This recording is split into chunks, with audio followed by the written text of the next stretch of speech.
دیکھیے، جیسے میں نے پہلے حصے میں نیورو سائنس کے ماہرین کی تحقیق کی روشنی میں آپ کو بتایا کہ ول پاور بڑھانے کے لیے انسانی برین کے اس ڈیولپڈ حصے کو، پری فرنٹل کورٹیکس کو، مینٹل مسل کو اسی طرح بلڈ کیا جا سکتا ہے جس طرح آپ اپنے جسم کے مسلز کو پمپ کرتے ہیں۔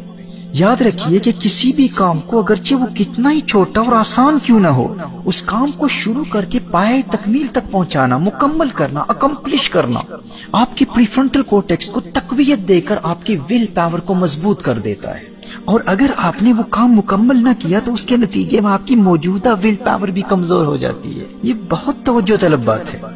اسی طرح کسی کام سے ریزسٹ کرنے یا کسی کام کے نہ کرنے کا ارادہ کرنا اور پھر اس کام کو نہ کرنا آپ کی ول پاور کو بلڈ کرے گا، ڈیولپ کرے گا۔ یعنی نہ کرنے کا ارادہ کیا اور آپ اس کام سے بچ گئے تو آپ کی ول پاور مضبوط ہوگی، اور اگر نہ کرنے کا ارادہ کیا اور وہ کام کر لیا تو آپ کی ول پاور کمزور ہوگی۔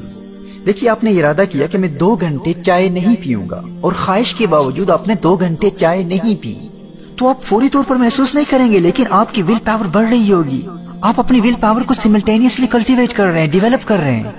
اور اگر ان 2 گھنٹوں میں آپ نے چائے پی لی اور اپنے اس ارادے اور عزم کو توڑ دیا تو آپ اپنے اس ایگزسٹنگ ول پاور کو، اس موجودہ ول پاور کو کمزور کر رہے ہیں۔ اس لیے ول پاور کو بلڈ کرنے کے لیے، دماغی مسل کو ڈیولپ کرنے کی اس ٹریننگ کے دوران جو سب سے اہم بات ہے وہ یہ ہے کہ اسی کام کو شروع کیا جائے جو انتہائی آسان ہو اور جس کو اکمپلش کرنے کا آپ کو 100% یقین ہو۔ آپ ڈیفینیٹلی جانتے ہیں کہ بڑی آسانی سے آپ یہ کام مکمل کر لیں گے، اور اسی طرح اسی کام سے بچنے کا ارادہ کیا جائے جس سے بچنے کا آپ کو 100% یقین ہو۔ یعنی اگر آپ سمجھتے ہیں